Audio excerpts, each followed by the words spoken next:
Tewksbury. As Councilman Billerica did eloquently, I'd like to take this opportunity on behalf of Chief Dan Rose from the Billerica Police Department, Chief Neil Willett from the Dracut Police Department, and Chief Jim Spinney from the Chelmsford Police Department to offer us sincere appreciation for the kindness and the support we've received from the Greater Lowell Health Alliance, specifically the Executive Director, Kerry Down-Tremonte, you just heard from, and the Administrative Assistant, Christine Sundara, who happens to be also present in the room here with us today. Based on the generosity and the kindness, words will never cannot properly convey the appreciation our police departments involved have for this consideration we received and the generous award granted that will help these vulnerable populations in our communities. We have been given an incredible opportunity with this grant and some money that we have received from the Office of Health and Human Services, Department of Mental Health, to combine the two of them and hire a full-time clinician that will work across the cluster of these 4 communities that will provide services to those that are suffering from mental health disease and obviously substance abuse issues. So despite organizational philosophical changes, best efforts, additional training, the application of best known and available practices that include strong partnerships with all the local treatment providers, the courts, the correctional facilities, the district attorney's office, the area nonprofit organizations, and the current mental health and opioid crisis continues to grow. I was putting together some figures from the 4 communities that are very fortunate enough to receive this $39,000 award. And in 2015 alone, based on statistics that was pulled from our records management software, these police and fire departments responded to 177 overdoses, 19 of which led to fatalities.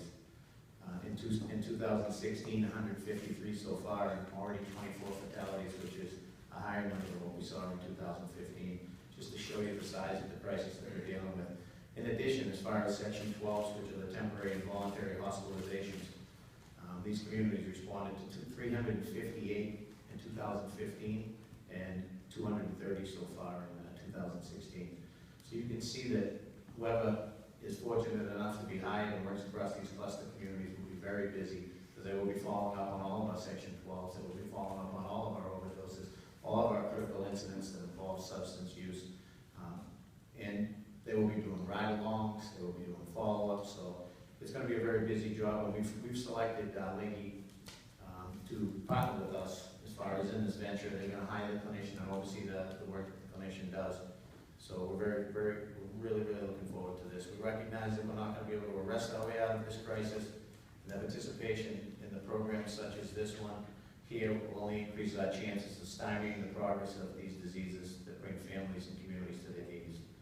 So enough about that, but what about the program itself? The regional jail diversion program, through Lady Health Behavioral Services clinician, will assess treatment needs, make recommendations, and coordinate care for community members at risk and their families through the support of the Tewksbury Police Department, the Billerica Police Department, Chelmsford and Dracut, and other community resources during the periods of vulnerability when willingness to accept treatment is at its highest level. Ultimately, bridging the gap between treatment providers and community partners, this initiative will increase awareness and education around behavioral health issues, including substance use and mental health illness. It will increase access to treatment and reduce recidivism. The Regional Jail Diversion Program, through Lady Health Behavioral Services clinician, will provide services to the community members at risk who are identified by the law enforcement agencies and their families when they call looking for services. The clinical services will include assessment and referral, individual, group, and family treatment, consultation, linkage to family substance use screening, and other services, family sessions, and appropriate therapy. The clinician will coordinate interventions with community providers, delivering services to the individual and/or family. Other clinical services will include parental and family guidance, inclusion of transition, discharge planning, and linkage to community services and supports, parent education, and instructional modeling. The Regional Jail Diversion Program will participate in monthly meetings with law enforcement, coalition, and other community members groups to promote the use of resources, family outreach, and build community supports.